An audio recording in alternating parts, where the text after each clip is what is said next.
अस्सलाम वालेकुम वीवर्स, मैं हूं अदील मंसूर। वीवर्स, क्या आपके पाँव में जलन, सुन होना या सुइयां चुभने का एहसास होता है?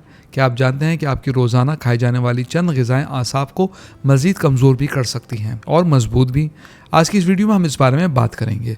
लेकिन अगर आपने हमारे चैनल को सब्सक्राइब नहीं किया, सब्सक्राइब कर लीजिए, बेल आइकन को प्रेस कर दीजिए। वीवर्स, बहुत से लोग पाँव या टांगों में जलन, सुन होने, झुनझुनाहट या दर्द को आम थकन समझकर नज़रअंदाज कर देते हैं, लेकिन कई बार ये कमज़ोर आसाब यानी न्यूरोपैथी की अलामत हो सकती है। ये मसला शुगर, कमज़ोर खून की रवानी, ग़िज़ाइयत की कमी या गैर मुतवाज़न खुराक की वजह से बढ़ सकता है। अगर वक्त पर तवज्जो ना दी जाए तो रोज़मर्रा चलना फिरना भी मुश्किल हो सकता है।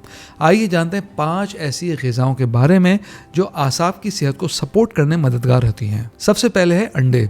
अंडों में विटामिन B12 पाया जाता है जो आसाब की सेहत के लिए बहुत अहम है। दूसरी चीज़ है पालक। इसमें आयरन और एंटीऑक्सीडेंट्स होते हैं जो खून की रवानी बेहतर बनाने में मदद देते हैं। तीसरी ग़िज़ा है अखरोट।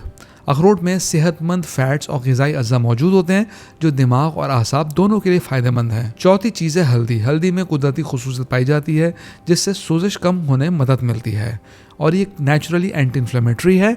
इसके अंदर क्यूकरमिन होता है। पांचवी चीज़ है मछली। ख़ास तौर पे वो मछलियाँ जिनमें ओमेगा 3 ज़्यादा होता है, वो आसाब की सेहत को सपोर्ट करने में मदद देती हैं। इन ग़िज़ाओं को रोज़मर्रा की खुराक में शामिल करना जिस्म की मजमूई सेहत के लिए मुफीद हो सकता है। वीवर्स, अगर आप ज़्यादा एक ही जगह बैठते हैं तो हर घंटे बाद थोड़ी वॉक करें, क्योंकि बेहतर खून की रवानी आसाब को सपोर्ट करने में अहम किरदार अदा करती है।